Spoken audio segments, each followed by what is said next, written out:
Today's edition of the JC Money Show is dedicated to the memory of Bonecrusher Mandingo, Manny Escobar. Born Emmanuel J. Escobar on October 30th, 1975, Manny passed away on March 6th, 2018, suddenly, after battling a small illness. Manny is a former member of the Underworld Cartel, a member of the tag team The Bonecrushers, and a former tag team partner of mine. Manny is survived by his older brother, Joseph Escobar, twin brother, John Bonecrusher Sway, and sisters Diana Ruiz, Danette Lopez, and Grace Janasek. He is further survived by several nieces, nephews, and a series of wrestling brothers and sisters and fans alike. Safe home, Bonecrusher Manny.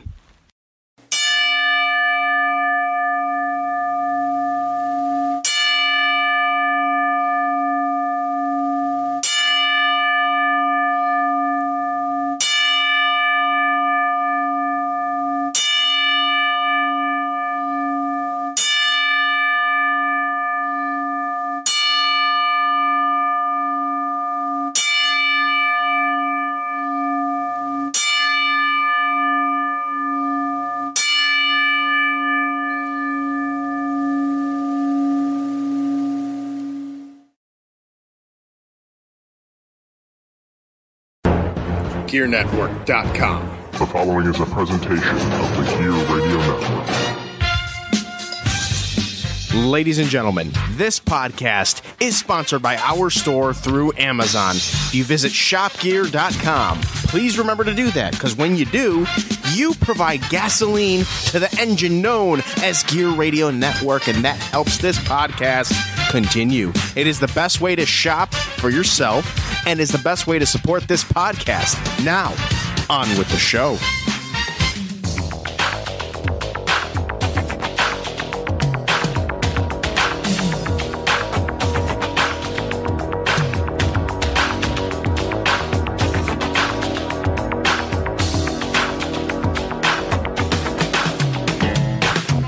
Coming to you live from the Gear Network studios in Rochester, New York.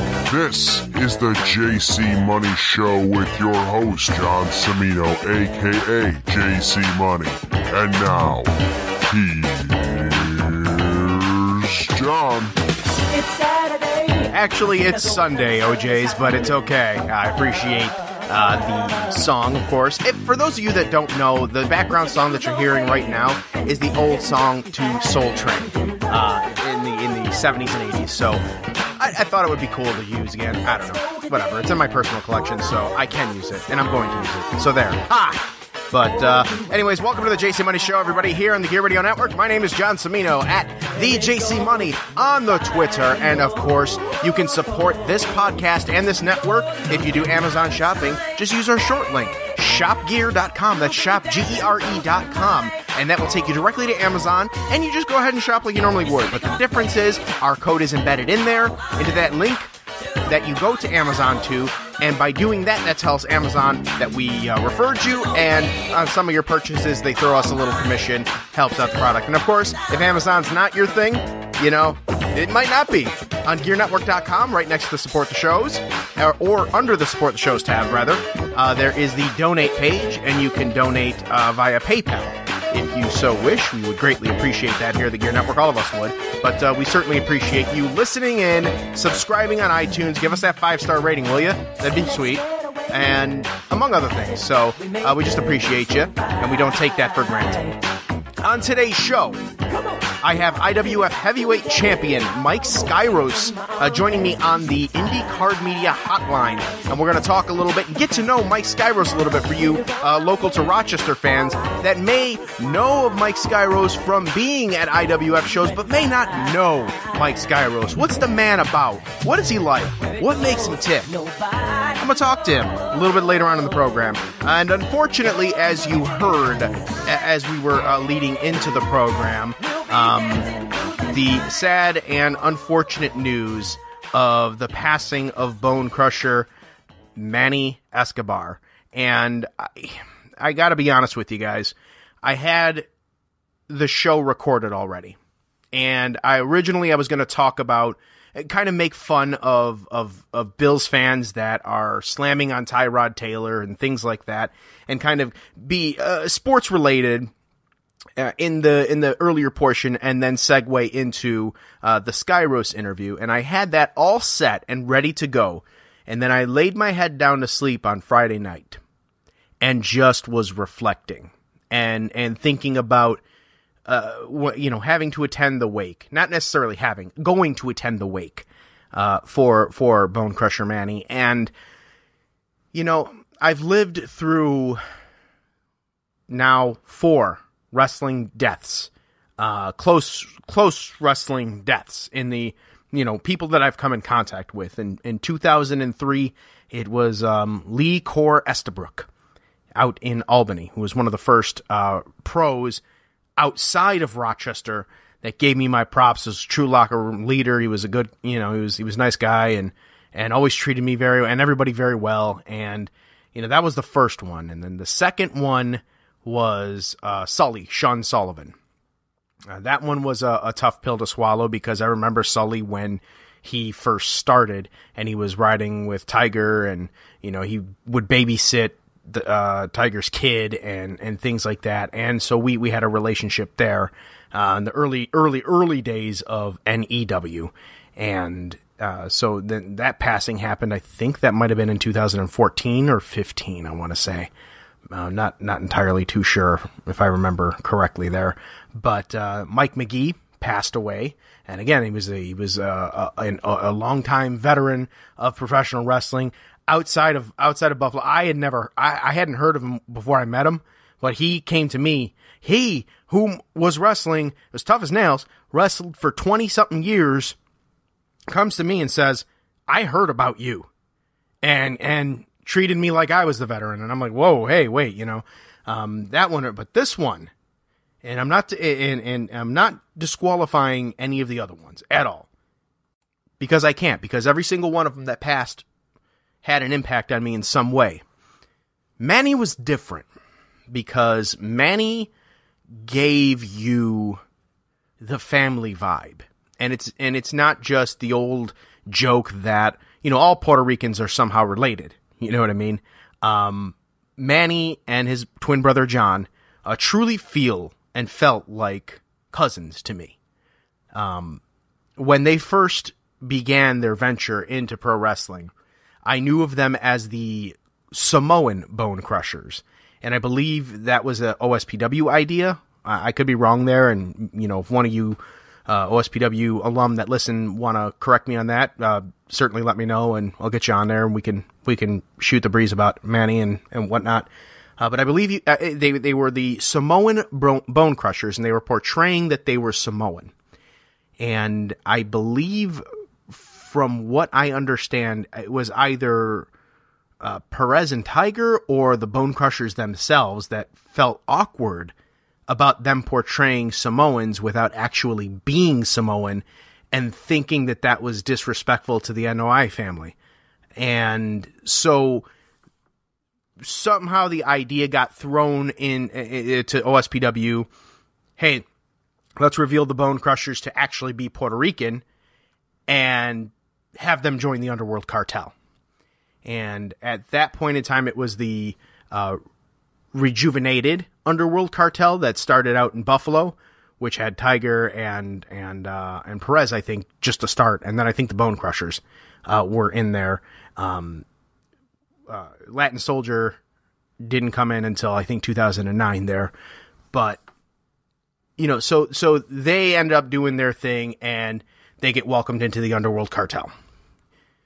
I then rejoined the Underworld Cartel in 2008, specifically for Buffalo and not necessarily for Rochester. And we all got together and filmed a vignette behind the Brighton Sports Zone in 2008, where NEW was running at the time. And I was clean-cut, uber babyface JC Money, which I hated, but it seemed to work at the time, and so we went with it. But that was when I actually met the Bone Crushers. And, oh, no, I'm sorry. I met them a few months before, at the Ultimate Clash Royal Rumble style gimmick that we did at the Armory, and they were huge. And from there, when I met them and we just started talking, Manny and John started talking to me a little bit in Spanish, and I was like, I don't speak a whole lot of it, and I don't know, they had this warm and infectious smile and greeting, and they really, and it wasn't just to me, it was to everybody. They were just sweethearts. They were sweethearts, and big, gigantic men, and they looked ferocious in the ring, fierce in the ring, but behind the curtain, man, you couldn't meet two nicer individuals. And in this business and professional wrestling, especially on the shindy and indie level, you can meet some real assholes, You can meet some people that they get a good job, bro, and it goes straight to their head, and next thing you know, they think that they're a WWE Hall of Famer in waiting. Manny and John were not like that. They were very, very proud of their Puerto Rican heritage. They cooked. They had aspirations when I first met them to either open a restaurant or a food truck. They hadn't done that at that time, and I remember just telling them, oh, "Man, do it. I'd love to. You got to cook for me sometime. And then, we rolled together NEW and OSPW, and I think one other place too out in PA. But the Bonecrushers were in that clique, in that family. So we were all, texting or Facebook messaging or commenting or taking pictures or whatever. So that, when I found out that Manny passed away last Wednesday or Thursday, I think. It was Thursday was when I got the news. That was the first one that really hurt my soul, because he was so direct for at least a span of 2 to 3 years. We were on the same team. We rode together. We chatted. We talked about life. We talked about, he was a child of God. He was he was very much spiritual and all of that. And he was a very calming presence. Both of them were and are. John is. And today I made the venture out to Fredonia to go to the wake. And it was during the car ride that I decided to scrap the first portion of the show and re-record this, because it was hitting me. And as I was getting closer and closer to the destination, the navigation was telling me, turn right here and this and that. And you're kind of glaring at the thing and, 10 minutes away, 5 minutes away, 2 minutes away. Then you start to see all the cars and you start to see the funeral home and you start to see all the people, and then it really hits you. And I get there and it's just, I got a big bear hug from John, and he tells me that Manny was happy for me and my successes, and always was just like, JC is doing his thing, and it's true, because every time I posted something, whether I was bitching about school or I passed a class with an A or something, or posted a picture with my kids or whatever, Manny was always one of the first, John too, but Manny was always one of the first to say, God bless you guys are a beautiful family, hey, keep kicking ass and keep going forward, man, you're doing good, always there to pump you up and encourage you. And there was one particular post that I was like, I kind of want to take a break from school, I've been going hard, I know I have 4 months left, but I'm burned out or whatever, and he was right there, just, keep going, you got this. And then I finally graduated 3 weeks ago, and I post, I'm done. I did it. And good for you, bro. Proud of you. It was 3 weeks ago. Now he's gone. And to hear John reaffirm that to me, that Manny, kept up and followed, aside from us texting back and forth and things like that, but, just really was genuinely happy that one of his own, one of his family members, extended family, was doing good and was proud father and things like that. For that to be told to me, I think it just, that's when it really began to hit me. And I went in, I met the family and talked to Manny through the silence of my own mind and reflected a little bit with Titus and Perez and Tripp and yes, even Tiger. And, it just, as I was headed home, I was sad, but I felt a calming, like I got to say goodbye, but not goodbye forever. And I say not goodbye forever because I'm always going to think about Manny, and I'm always going to remember the times that we had, and I'm always going to remember who he was and who he was to everybody that he came in contact with. And that street, that funeral home was just flooded with people. And the entire village of Fredonia was there. It felt like. And all of those people that loved him, and knew him and loved him and remember him for who he was, as long as those memories stay alive, so too will Manny. So in closing, what I'm going to say in this rant is, a lot of, I don't want to say a lot of people, but it's become culture now. Everybody has a camera phone or a camera on some device, whether it's a iPod or a phone or whatever. There's some kind of camera, and you're always seeing pictures of selfies and, friend selfies and family selfies and selfies here and selfies there or whatever. The only thing the way I'm going to end this portion is by saying, take pictures. Take pictures. Always take pictures. When I'm hanging with, certain friends of mine that are older in age or family members that are older in age, I always, all right, obligatory selfie, let's do this, because it's, nobody escapes out of life alive. But the memories that you can create and you can store and you can keep, those will be with you forever. So, take pictures. Love one another. Tell your loved ones that you love them always. Because you never know. We went 3 weeks between communication. And now I'll never talk to him again. So, with that, I would say that I'm going to go to a commercial break right now. But I think it's inappropriate to go to a commercial break. So what I'm going to do is I'm going to click a little sound effect, and we're going to go right into the interview with my guest at this time, IWF Heavyweight Champion, Mike Skyros. Next on the JC Money Show. All right, everybody, welcome back here to the JC Money Show here on the Gear Network. How's it going? John Semino, aka JC Money here with you. And yes, ladies and gentlemen, as you could hear right now, my guest, the man, the face that runs the place at IWF for the first time, I think since maybe Mark House years ago, a heavyweight champion of a promotion appearing on my podcast while he is the current reigning and defending heavyweight champion. Ladies and gentlemen, the man, Mike Skyros. Mike, how's it going, my man? I'm great. Just sitting at home. I've been looking forward to this interview for a while. So yeah, let's do it.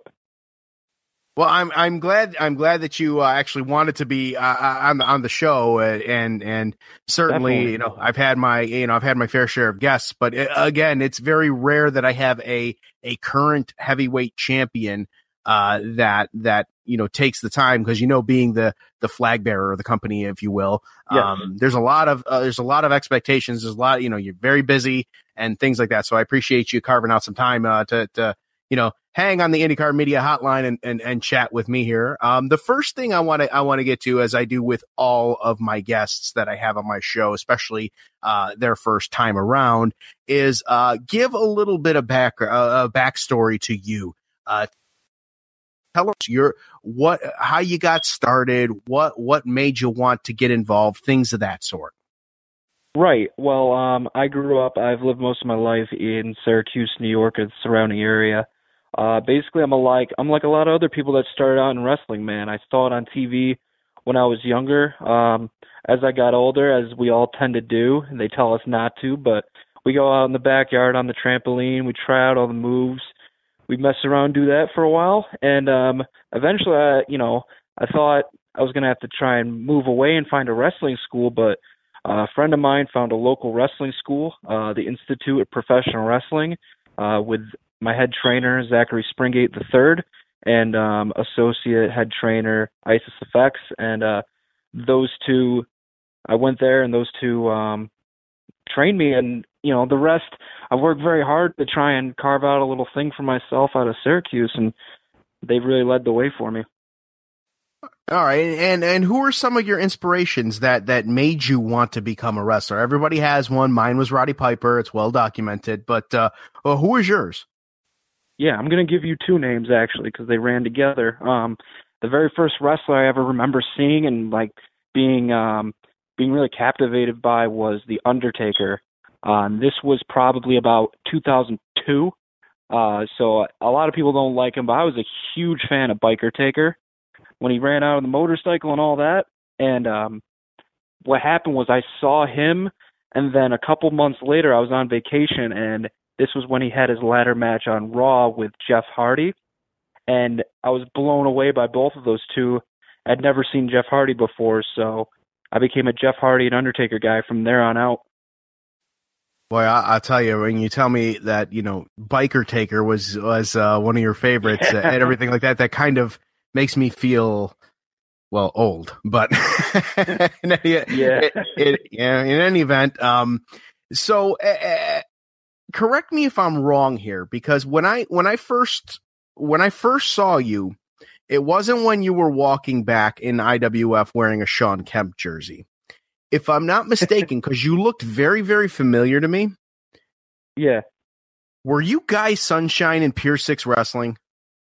That is correct. I did that I had one appearance in Pier 6 Wrestling, and I did that in 2CW for about the first year of my career. Yeah, a lot of people don't know that too, and I get a lot of reactions like you where people on shows will be like, "Oh, I didn't know you did that," but yeah, that was me. Well, because I saw you and I said hi to you, and I was like, I swear I recognize him from somewhere, but you looked different. And I was at that show that you were at Pier 6 as Guy Sunshine. I was only there as a commentator. I was commentating with the guys there, and right. I distinctly remember that particular character because I didn't think it got more flamboyant than Tylicious.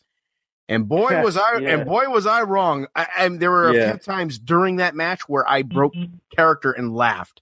But I actually walked up to Jonathan Ash and I said, "Who is that guy in the Shawn Kemp jersey?" He said, "It's Mike Skyros." I was like, "Who was he before? Was he somebody before? Was he a fan? Was he something?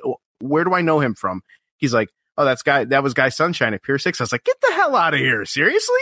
He doesn't look anything like Guy Sunshine anymore. So nope. What made first of all, how did the Guy Sunshine character come about? And then from there, how did you transform that into the Mike Skyros that we see now, who is radically different than Guy Sunshine? Well, the Guy Sunshine character started out, it was an idea from some people in the office at 2CW. And of course, 2CW being the promotion that it was, whatever chance they gave me to work for that company and try and make my mark, I was going to take. Honestly, I wasn't the biggest fan of the character. I've made no secret about that. They know that. People that know me well know that. But with that said, I took it upon myself to try and execute that character to the best of my ability and make it stand out. So, Guy Sunshine, I went out, I did the character as best I could. Which isn't really, my personality really isn't, I'm not a flamboyant type person, so it didn't come naturally to me, but I tried my best, and then eventually they were like, okay, I remember it was in Oswego in, I think it was July 2015. 2CW management came up to me and they said, "We want you to go out there. We want you to take the microphone, tell these people what you think of them and what you've been doing and what the office had you do, and we want you to be more like yourself." So from then on, I was Michael Christopher, and I'm a big fan of. I did boxing and I did jiu-jitsu while in college, so I incorporated a lot of that into my style, and that was what I did for the rest of 2CW. And then at the end of 2CW, until we'll talk about the Moonlight Sun stuff soon, I'm sure, but at the end of 2CW, I was kind of floating around trying to find myself, because I liked doing all this jiu-jitsu, all this like MMA style stuff, but it wasn't really me. And a lot of people were doing it. A lot of people were doing it a lot better than I was. So for a while, I floated trying to figure out who I was going to be. And I just, I went out there. I tried to wrestle to the best of my ability. And then Mike Skyros eventually morphed into the Moonlight Sun character that you're starting to see more and more now. I got to give you props for how you handled Guy Sunshine in just the limited times I saw. And I believe I might have caught a couple of 2CW webcasts. That was, I'll tell you, that is one of my biggest regrets, was not actually getting to a 2CW show, especially when they had Roddy Piper at one of them, but I digress. Yeah. Just not to cut you off real quick, go ahead. I did have the good fortune of being able to meet Mr. Piper one time when he did one of our shows. That was an experience. That was one of my most treasured points in my wrestling career, is getting to meet Roddy and Terry Funk and people of that nature. I would have loved to physically met him, but I do actually have a Piper story. He didn't wrestle. He made an appearance at a place called New Era Wrestling, and I can't remember exactly where they were running. But a buddy of mine who was actually the promoter of Next Era Wrestling here in Rochester worked that show, and he knew that I was a huge Piper mark, and that a lot of my character traits were based on Roddy Piper. So he gets Roddy Piper to call my phone. Now I was at work, so I couldn't answer the phone. And when he left a message, and when I heard the message, it was Roddy Piper leaving me a message. I thought somebody was ribbing me. So so I called back, and Swift answers the phone and was like, I said, okay, who the hell did that Piper voice? Because they were really good. He was like, dude, it's Roddy Piper. And I'm like, what are you talking about? Where are you? He's like, I'm at New Era Wrestling right now. I'm like, you're there? And you had Piper call me? He's like, yeah, hold on. And he goes back over there. Apparently Roddy Piper was in his boxers at that time.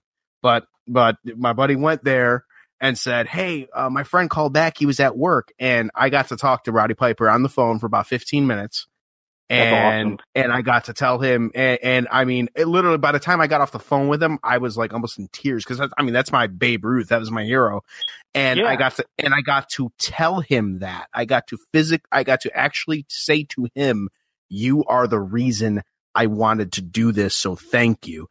And yeah. It was a moment that stuck with me, forever and ever. Of course, when he passed, I cried too, but yeah, it was really cool. And I just regret getting to go there. So it's cool that you got to meet him. All right, we're going to pause the interview right here and let you know right now with our little infomercial break, as we always do on the JC Money Show here.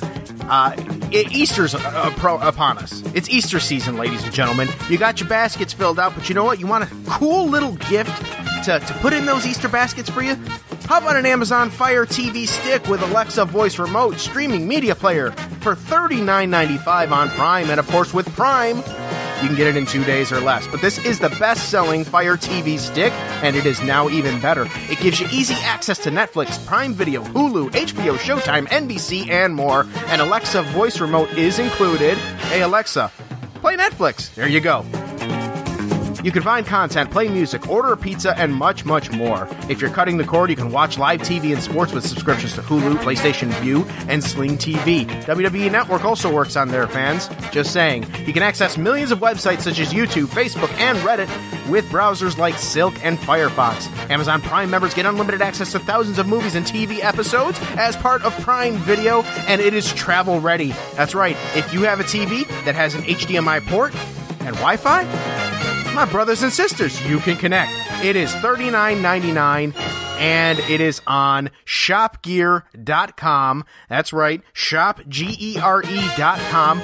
You can go there, and it takes you right to amazon.com, as I said in the beginning and on every podcast. But you can get your Fire TV stick with the Alexa remote. I think I want one of these. I think I'm going to go buy it right now, as a matter of fact. Put it on one of my TVs, because I did cut the cord, so... But anyways, $39.99, add it to your cart. Amazon, the reason why I do this is to tell you that Amazon has virtually everything under the sun, and you can buy it, and you can have it delivered right to your front door. And the best part is when you use my link of shopgear.com, you will tell Amazon, Gear Network sent me here. Hook them up while you hook me up. I'm just saying. Thank you very much for that. And of course, if it's not your thing, gearnetwork.com/donate. We accept PayPal. More with Mike Skyros in 10 seconds.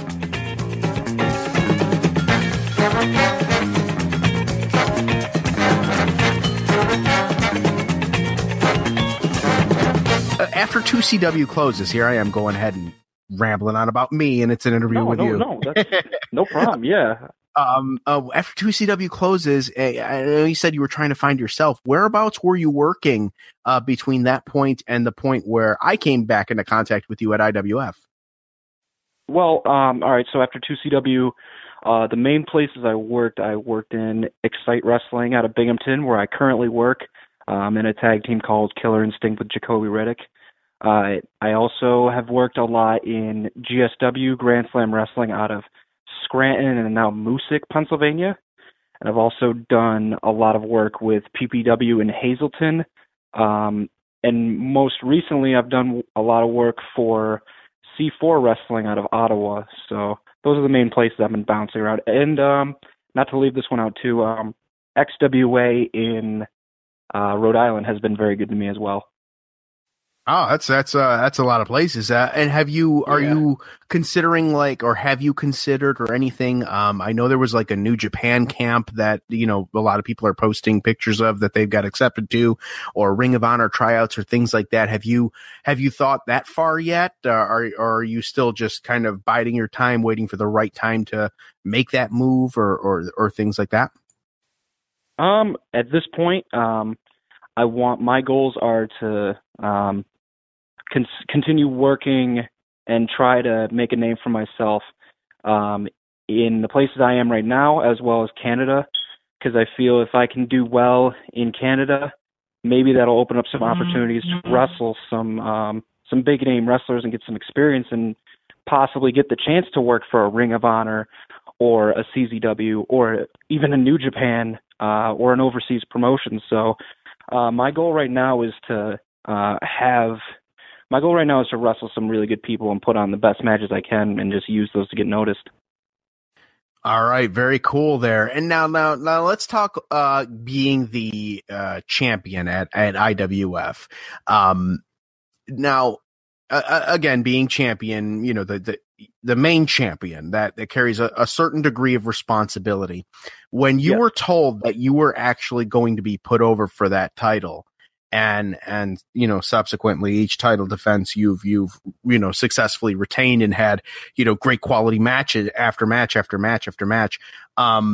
Tell us, when you got the news that was happening for you, what was going through your mind? And a side question to that, once it happened and you became champion, do you constantly put pressure on yourself to continue to have that hunger and have that desire? Because most people, once they reach, the top of any particular place, some can get complacent, some can get, become stagnant, some could be whatever.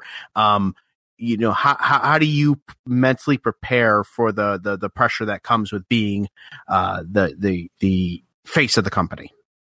Right. Well, the first thing I said to the promoter, it's about time. No, not really. But what went through my mind was that I felt very fortunate that a company would want to take stock in me to a degree because, like you said, being the heavyweight champion, I feel as though no matter what anyone thinks about their spot on the show, everyone is in a company to be the best person in that company, and in my opinion, best person in that company is the champion. And the champion has the most responsibility on their shoulders to make sure, one, they have good matches, and two, that they bring people to the building. So do I feel the pressure? Absolutely. I put a lot of pressure on myself to have those matches, and I'm absolutely my worst critic when it comes to that. A lot of people do kind of sit and float by once they get to that point, but I feel like there's more pressure now to be the champion and be that guy that stands out more than anyone else in the show.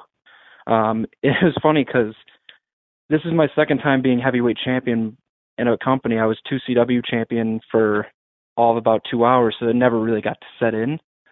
But in IWF... Hey man, Yeah. you could write. Hey, you can always say, no matter what, they could always think of, were you 2CW champion as Michael Christopher or as Guy Sunshine? Yeah, Please tell me Guy Michael Sunshine. Christopher. Ah, damn No. it. Okay, all right. I'm sorry, I was a fan of that character, but hey man, No, that's no problem. you could always say it. Doesn't matter. Yeah, absolutely. But yeah, I look at myself as being the guy that has to carry the show. Point blank, I want to be that guy that people come to see. I want to be I'm always closing out IWF, and I want to make sure people have a good reason to stay and see those matches.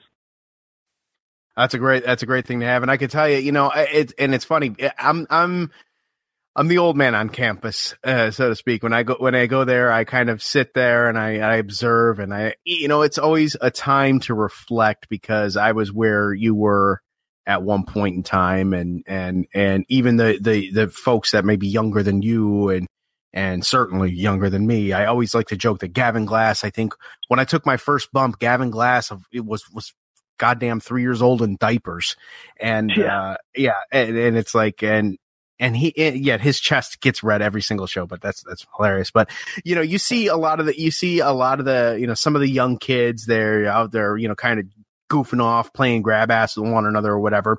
And then you see like the old guys that are kind of just like sitting there like, those bums, I can hang with them or whatever. But you're kind of different. You kind of have a different locker room presence where, you're not antisocial and keeping to yourself or anything like that, but you're not like playing grab ass and doing things like that. You're taking it. You're kind of just chill. You know what I'm saying? Yeah. And is that part of the mental preparation that goes into, a regular show day for you? Like, I mean, everybody's got their rituals and everybody's got their things. Diamond Dallas Page famously said that Randy Savage was crazy and just would pace back and forth. And if you asked him a question, he would look at you and be like, "This is the answer. Yeah, now fuck off and get out of my way." and It's like, I'm not saying you're that, you're that, but I mean, what's your mindset on show day? That keeps you kind of calm and seemingly focused. What's the mindset? Show day is business. I make it a priority to get along as best as I can with all the other wrestlers, to be as good as I can, as fair as I can to all of them. But at the end of the day, I'm not there to be friends with anybody. I'm there to make money. I'm there to put on good matches. So whether I'm opening the show, whether I'm in the middle, I'm doing a promo, or whether I'm closing the show with a championship match, I'm there for the match. I'm there for the business. So all my focus is on that. Hey, perfect, man. Ain't nothing wrong with that. So now we're going to break down the wall a little bit here. You're a big basketball fan. I am. And I could tell that just from our little chats about, jerseys and stuff like that. So tell me, are you one of those basketball fans that actually have a team, or are you more a fan of individual players and not exactly a team diehard? Well, I'm definitely a team diehard. I've been a Timberwolves fan since I was probably 8-9 years old. A T-Wolves fan. Yeah, wow. Okay. Yep, yeah. All right. I can respect you there. Yeah, we've had some lean years, but we're coming up now. And I mean, of course, I got the individual players I follow, but I stick to the Wolves. Celtics are my fallback, just because I'm from Massachusetts. I lived first 6 years of my life there, but T-Wolves are my number one, for sure. All right, that's pretty cool. That's pretty cool. I can dig that. For me, I used to like the Seattle Supersonics. So of course, when I saw you walking in with that Sean Kemp jersey, I was like, that fucking dude's awesome because he's got Sean Kemp and he's got the Sean Kemp 44, the number of kids Sean Kemp has. You know what I'm saying?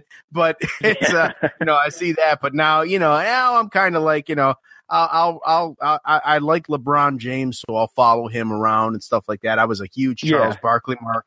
That was my guy. Was Chuck, and so I love the NBA on TNT, and I'll watch him and Shaq go at it, and then they'll one week they'll go at it, and then the next week they're making fun of whomever and just totally destroying the segments, and it's hilarious. I try to share every single one of those on Facebook that I can, but that's cool. So you like the way your T-Wolves are looking now?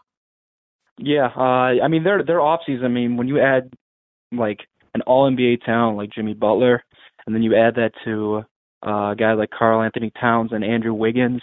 And then you got Jeff T, you got Jamal Crawford, Taj Gibson. They got a squad. So I'm looking forward to seeing what they can do in the playoffs. Those are some good names, man. I can tell you right now, I had NBA 2K9, I think, on PS3. And I can't remember the name of the guy, but I used to random select the teams, and I landed on the Timberwolves. I beat the shit out of my former wrestling manager, Mr. Perez. I can't. Oh my God, it was Michael something. I can't remember his name. Michael Beasley. That's maybe it was. I think it was Michael Beasley. Yeah, and I was just draining threes with him. It was it was nothing. I was just hitting him off the corner and boom, draining threes left and right. Beasley had like 65 points. I mopped the floor with Perez. I had the Timberwolves and I random selected. I ended up getting the Timberwolves. He random selected. He got the Bulls, and it was like Derrick Rose's first year, I think. So it was kind of crazy. But so all right, we're gonna go ahead and we're gonna wrap this up pretty quick, pretty soon. But really quickly, let's just say 1 year from now, you and I are sitting here right now, or sitting at a show or something. And we're having a return visit, which we'll probably have sooner because especially around NBA Finals time, I may want to get your take on some NBA Finals or during one of my sportscasts or whatever. But 1 year's time, let's just say we're sitting here right now. What does Mike Skyros want to say a year from now that he has accomplished? Oh, that's a good one. What I want to say I accomplished is I want to be one of, if not the best wrestlers in the area. I want to be going up against the best wrestlers in the country and the world, and I want to be wrestling for the best companies. I don't want there to be a company anywhere within driving distance of me that is good that I can't work for. I want to be that good, and I want to have that reputation. God damn, that's a hell of a goal, man. And you sound motivated enough that I think you can do that. I'm just getting to know you a little more, especially in recent weeks. We're kind of chatting through Facebook Messenger and now doing this and everything, and at the shows and stuff like that. But you sound pretty motivated. You sound game, and so I'm going to be interested to see that. But I think you could do that. Stick to it and just keep kicking ass and doing your thing. But So tell the listening audience whereabouts they can find you online, find and follow Mike Skyros online. Yep. Facebook, I don't have a like page, or just shoot me a friend request. Mike Skyros, Skyros. You are a very brave man for that, man. Instagram's at Mike Skyros. I'm on there the most probably, and then I'm on Twitter. I'm trying to use Twitter more, and it's at Mike Skyros. So everything under the same name. Ah, perfect. That's the easy breezy Japanesey, my man. But all right, man. Well, Mike Skyros, you will be appearing March 23rd at IWF locally here to us in Rochester, defending your championship as the reigning defending heavyweight champion. I appreciate you carving out some time, man. Thanks for stopping by the JC Money Show. You are welcome at any time, my man. I'm definitely going to get you on before that year end because, like I said, I want to talk some basketball once the playoffs start. Sounds good to me, man. Anytime. All right, man. I appreciate it. All right. Take care. Mike Skyros, ladies and gentlemen, the IWF heavyweight champion, joining us here on the JC Money Show. Great interview, as always, with any guest I bring on, they bring it, man, and I love it. I love the chat, and I love getting to know some of the wrestlers that I may not directly know. You know, I always have my friends on here or whatever, but, you know, the newer crop and people that I may have just met, you know, over the past year or so, like Mike Skyros. I didn't know, there was a lot to him I didn't know about that I found out on that interview, so that was cool. And definitely, Skyros, I'm going to want to talk some basketball with you soon, especially with the playoffs looming. And by the way, your T-Wolves, since the interview, they got Derrick Rose now, and I don't know, man, looking pretty good. Although Derrick Rose and his health issues, you never know. You never know with that one. But in any event, thanks again. And for that, for the rest of us, we're going to go. I'm going to take it home. And thank you all for tuning in to the JC Money Show on Gear Network, as always. Where else is it? But thanks again for tuning in, for subscribing to us on iTunes or Spreaker or Stitcher or Podbean or wherever your favorite podcast platform is. Chances are we are on there. And subscribe if you're on iTunes. Subscribe to us. Give us a rating, 5-star rating, please, please, please. That would be pretty cool. I don't know exactly what it does, but I hear other podcasters say that. So yeah, go ahead and do that for this and every other Gear Network podcast for that matter. That'd be great. But again, thanks for tuning in. Thanks for supporting us using shopgear.com or our PayPal link. Thanks to Mike Skyros. We will see you next time on the airwaves here on the JC Money Show. I'm not sure what guest we'll have, but I will have somebody, I assure you. Perhaps my Football Talk Weekly co-host, Mr. Brandon Gorell, will grace us with his presence, and we will talk all sorts of shenanigans and such. But one more thing before we go, please, please, please, please, please, whatever your religious affiliation is, if you have one or you don't, and you do the positive vibes like I do, pray positive vibes to the Escobar family, please. They're going through a lot, and you know, they could certainly use all the well wishes given their sizable loss of our good friend Manny Escobar. So Escobar family, I love you. Manny, I love you. Safe home. And to all of you, remember what I said earlier. Take pictures. Tell your loved ones that you love them, because you never know. So long, everybody. Good night now.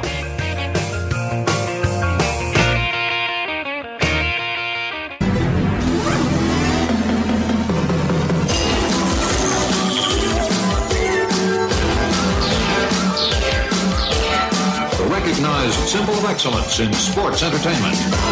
The preceding presentation has been brought to you by the Gear Network.